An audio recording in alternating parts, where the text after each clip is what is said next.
warahmatullahi wabarakatuh. Alhamdulillah kita berjumpa dan bertemu kembali melalui YouTube online hari ini. Mudah-mudahan kalian masih dalam semangat belajar dan tetap sehat ya. Alhamdulillah. Kita lanjutkan hari ini pelajaran kita yaitu PPKN. Kita sudah masuk ke tema 2, persatuan dalam perbedaan. Subtema 2, bekerja sama mencapai tujuan. Yang kita pelajari hari ini adalah meneladani kerjasama para pejuang sebagai bentuk penerapan nilai persatuan dan kesatuan. Kita sebagai manusia perlu menerapkan nilai persatuan dan kesatuan dalam kehidupan sehari-hari. Karena ini sangat penting ya. Dengan bersatu akan tercapai kehidupan yang damai, aman, nyaman, dan tentram. Tentu kalau kita hidup damai, hidup bersatu akan nyaman dan tentram hati kita tanpa ada pikiran-pikiran negatif terhadap orang lain. Salah satu penerapan nilai persatuan dan kesatuan adalah melakukan kerjasama dengan siapapun. Dan di rumah bisa lakukan kerjasama melalui keluarga, di lingkungan juga, di sekolah juga bisa, karena ini sedang tidak tatap muka, jadi kerjasama di sekolah sudah jarang dilakukan ya, tapi kerjasama di rumah harus lebih ditingkatkan bersama keluarga, bersama orang tua, kakak, adik, dan saudara. Nah, ini adalah kalau kita berbicara masalah nilai persatuan dan kesatuan, ini berkaitan dengan sila ketiga yaitu Persatuan Indonesia. Lambang dari sila ketiga adalah pohon beringin. Ibu berikan contoh di gambar. Ini adalah salah satu bentuk kerjasama yang bisa kita lakukan. Salah satunya mungkin di lingkungan. Ini yang Ibu berikan contohnya adalah di lingkungan rumah.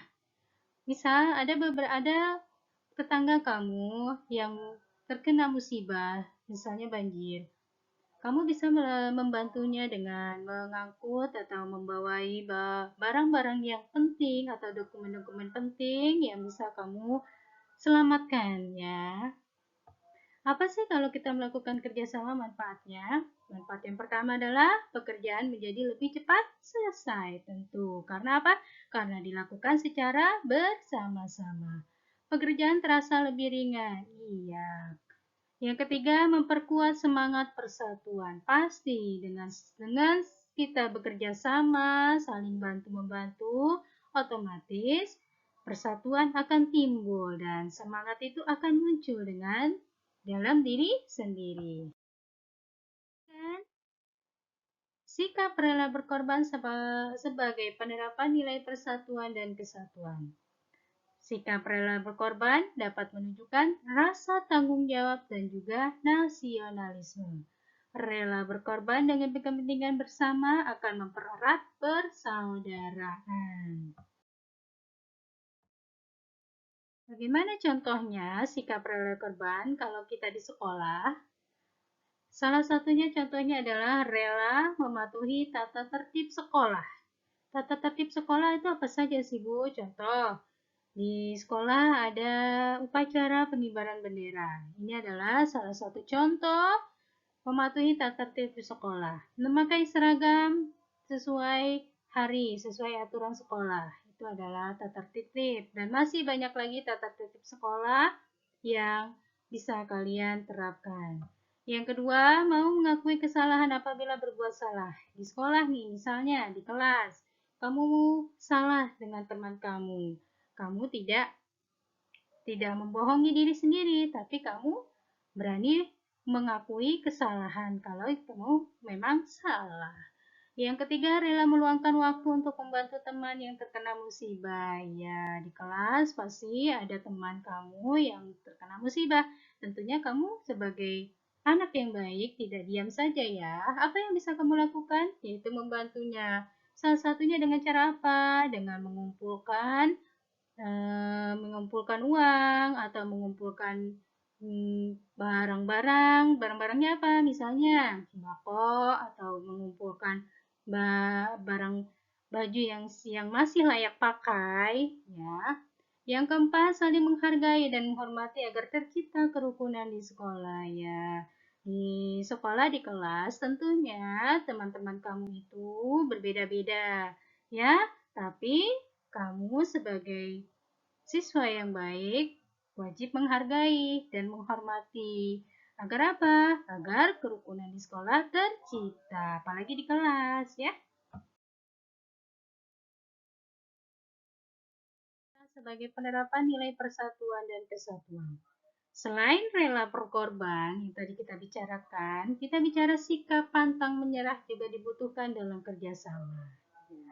Para pahlawan kita mengalami banyak rintangan dalam memperjuangkan kemerdekaan. Akan tetapi mereka tidak menyerah begitu saja. Setiap kali menghadapi rintangan, mereka berusaha lebih keras untuk menaklukkan rintangan tersebut.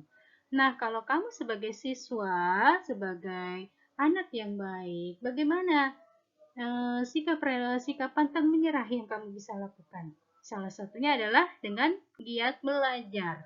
Ya, ini adalah contohnya sikap pantang menyerah sebagai siswa, sikap yang tidak mudah putus asa dalam melakukan segala hal, tidak pasrah begitu saja dengan keadaan, selalu memberikan kerja keras dengan usaha semaksimal mungkin. Jadi, sebagai siswa, pantang menyerahnya yang bisa kamu lakukan adalah giat belajar. Apalagi kamu sudah kelas 6, ya.